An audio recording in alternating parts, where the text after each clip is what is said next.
विशिष्ट अभ्यास संख्या 14-16। स्पीड लगभग 100 शब्द प्रति मिनट। Ready start. मान्यवर, रेलवे का जो बजट हमारे रेलवे मंत्री जी ने इस सदन में प्रस्तुत किया है, मौजूदा हालात को देखते हुए इससे अच्छा और सूझबूझ और अक्ल वाला बजट कोई दूसरा प्रस्तुत नहीं कर सकता था। मैं इसके साथ साथ यह भी जानना चाहता हूं कि क्या कारण है कि इतना बड़ा रेलवे विभाग है, फिर भी इसमें इतना घाटा क्यों होता है। मेरी उम्र करीब 50 साल की हो गई है। 30 साल से मैं सूझबूझ रखने लगा हूँ और देश की हालत के बारे में बहुत सोचने की कोशिश भी करता रहा हूँ। मैं अभी तक इस सवाल का जवाब नहीं पा सका हूँ कि रेलवे के अंदर चाहे आप रात को जाइए, दिन में जाइए और चाहे प्रथम श्रेणी के टिकट खरीदने के लिए जाइए, द्वितीय श्रेणी के टिकट खरीदने के लिए जाइए, आपको टिकट नहीं मिलता है। इसका मतलब यह है कि रेलवे फुल कैपेसिटी में चलती है।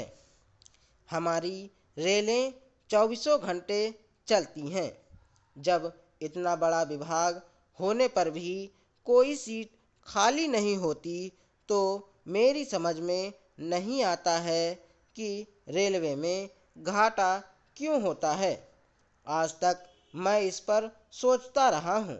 मैं सरकार से यह निवेदन करना चाहता हूँ कि वह इस बात का जवाब दे कि क्या कारण है कि जब महीनों तक टिकटों की वेटिंग लिस्ट बनी रहती है, लोगों को टिकट नहीं मिलते हैं, तो फिर घाटा क्यों होता है।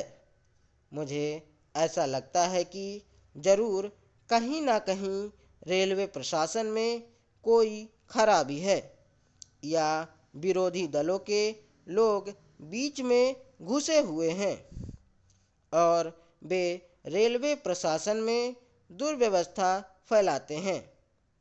मैं चाहता हूं कि सरकार को इन लोगों से सावधान रहना चाहिए। मैं जानना चाहता हूं कि इस घाटे का कारण क्या है। रेलवे के बजट में यह जो घाटा होता है उसका क्या कारण है, इसको मंत्री महोदय बताएं। दूसरी बात यह है कि मालगाड़ियाँ जितनी भी हैं, अगर उनको देखें तो वहाँ कोयले की आवश्यकता है जो पूरी नहीं हो रही है। कोयला नहीं आ रहा है। यह क्यों नहीं आ रहा है? क्योंकि बोगियां नहीं मिलती हैं।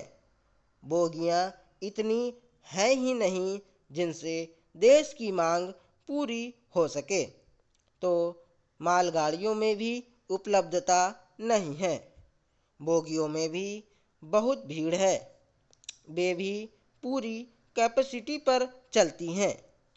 तो फिर घाटे का सवाल क्यों पैदा होता है। मेरा तीसरा सवाल यह है कि रेलवे के अंदर दुर्घटनाएं क्यों होती हैं। यह बात मेरी समझ में आज तक नहीं आई, जबकि रेलवे लाइन अलग है। रेलवे लाइन पर हवाई जहाज़ चलते नहीं हैं, बैलगाड़ी नहीं चलती, मोटरसाइकिल नहीं चलती, रेलगाड़ी ही चलती है। जब रेलवे लाइन पर रेलगाड़ी ही चलती है तो दुर्घटनाएं क्यों होती हैं। कहीं इन दुर्घटनाओं के पीछे विरोधी दलों का हाथ तो नहीं है। तो मैं सरकार से यह जानना चाहता हूँ कि वह इस बात का जवाब दे कि वे कौन सी विरोधी पार्टियां हैं, वे कौन से तत्व हैं जो रेल के अंदर उपद्रव करते हैं।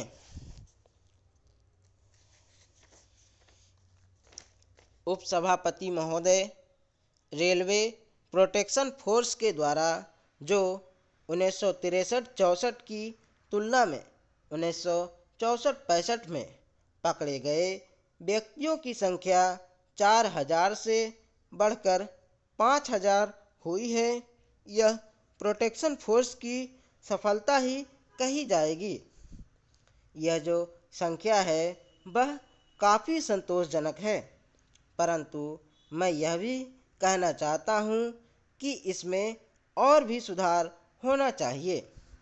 इसके साथ ही मैं यह कहना चाहूँगा कि केटरिंग की असफलता सबों को चुभती है, लेकिन मैं आपका ध्यान इस बात की ओर अवश्य दिलाऊंगा कि 3 लाख रुपए का घाटा ही नहीं है, बल्कि खाने वाले यात्रियों के असंतोष की ओर अधिक ध्यान देने की ज़रूरत है।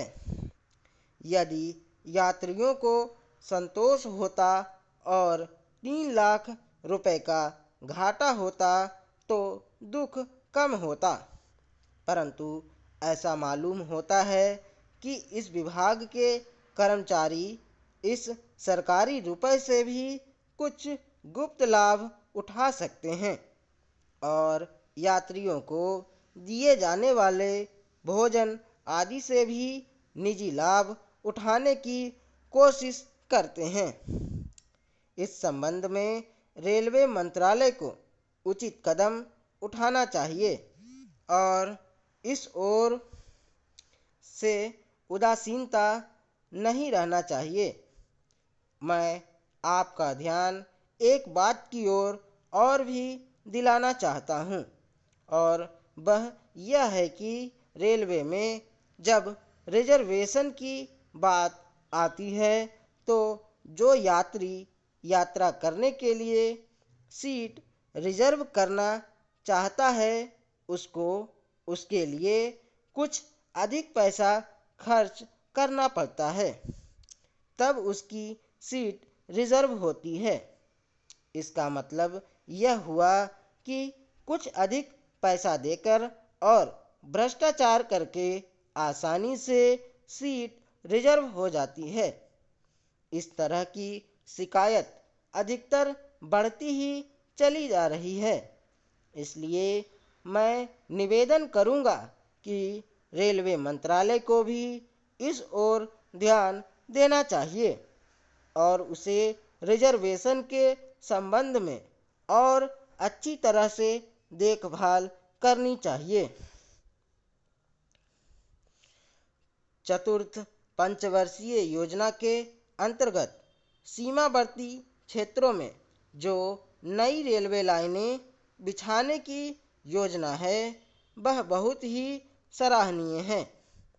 अभी असम के एक माननीय सदस्य ने रेलवे मंत्रालय का ध्यान इस बात की ओर आकर्षित किया था और मैं समझता हूँ कि जहाँ तक सीमावर्ती क्षेत्र का संबंध है वहाँ हमें जल्द से जल्द नई रेल लाइनें तैयार करनी चाहिए और इस ओर रेलवे मंत्रालय सफलता से कार्य भी कर रहा है, क्योंकि देश की सुरक्षा के संबंध में रेल मार्ग एक महत्वपूर्ण मार्ग सिद्ध होता है।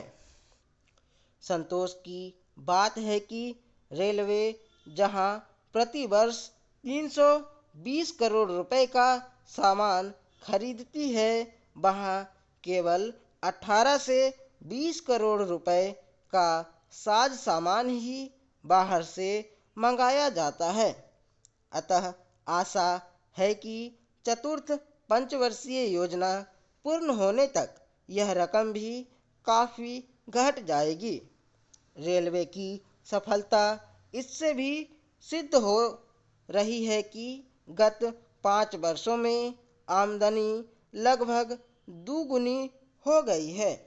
हाँ, यहाँ मैं कुछ ज़रूरी बातों की ओर ध्यान आकर्षित करना चाहता हूँ और वह यह है कि ईस्टर्न रेलवे के साहिबगंज लूप लाइन में दोहरी लाइन बिछानी जानी चाहिए।